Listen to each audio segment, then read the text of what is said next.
started subtly, a feeling more than anything. A chill in the old Victorian house, even on the warmest summer days. My parents dismissed it as drafts, old house quirks. But I knew it was more.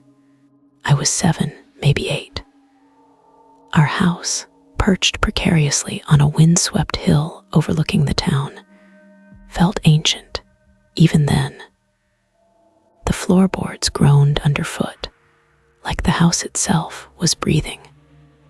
A slow, labored respiration that kept me awake at night. The shadows stretched long and distorted in the flickering gaslight, transforming familiar furniture into grotesque shapes. The first real incident I remember vividly happened in my bedroom. I woke to a low humming sound, a vibration that seemed to emanate from the walls themselves. My eyes fluttered open to see a faint, ethereal glow emanating from the corner of the room. It pulsed softly, like a heartbeat. Fear, cold and sharp, pierced me. I pulled the covers tighter, whispering to myself, trying to convince myself it was just a dream. But it wasn't. The humming intensified, the glow brightened. I could feel a presence, a weight in the air pressing down on me, suffocating. I squeezed my eyes shut, my heart pounding like a drum against my ribs. Then silence. The humming ceased, the glow vanished. When I finally dared to open my eyes, the room was bathed in the pale light of dawn, ordinary and mundane. But the fear lingered, a cold knot in my stomach. Over the years, the occurrences became more frequent, more intense. Objects would move on their own, books falling from shelves, drawers opening and slamming shut. I'd hear whispers in the dead of night, unintelligible murmurs that sent shivers down my spine. Sometimes, I'd see fleeting glimpses of shadows moving in the periphery of my vision, quick enough to doubt, yet haunting enough to linger in memory. One night, I was reading in my room. A flashlight clutched in my hand because the electricity had inexplicably flickered and died. The only light came from the moon, casting long, dancing shadows across the walls. Suddenly, I heard a scratching sound coming from the attic. A slow, deliberate scratching, like fingernails dragging across wood. My heart hammered against my ribs. I froze, the flashlight beam trembling in my hand. The scratching stopped. Then, a soft, childlike giggle echoed from the darkness above. A giggle that was both playful and chillingly menacing. I never went near the attic again. My parents, bless their oblivious hearts, remained unconvinced. They attributed everything to my imagination, to the old house playing tricks on my mind. But I knew better. I knew there was something else in that house with us.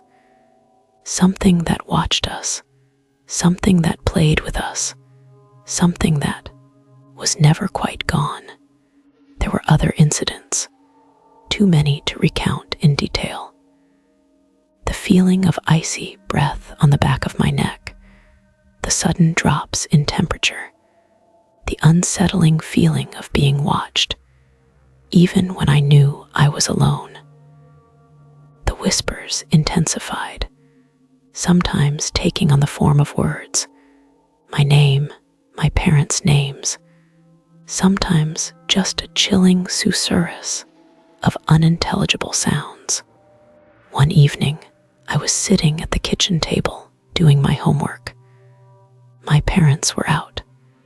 The house was quiet, eerily so.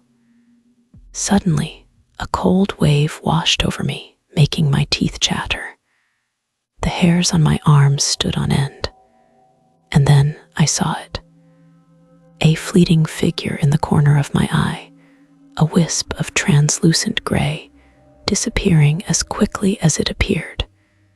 It was humanoid, yet somehow wrong. Deformed, unnatural. I knew in that moment that it was not just a playful spirit.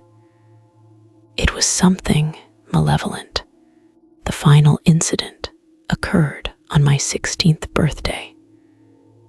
I was packing my bags, ready to leave for college, ready to escape that haunted house.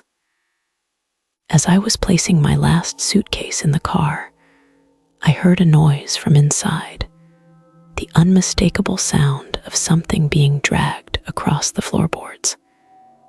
A heavy, scraping sound. I went back inside, my hand instinctively reaching for the light switch. I found a large, antique mirror lying shattered on the floor. It was a mirror my grandmother had left us, a beautiful, ornate piece that had always held a strange, unnerving presence. It was broken, and next to it, scrawled in what looked like blood, was a single word: leave. I left. I never looked back.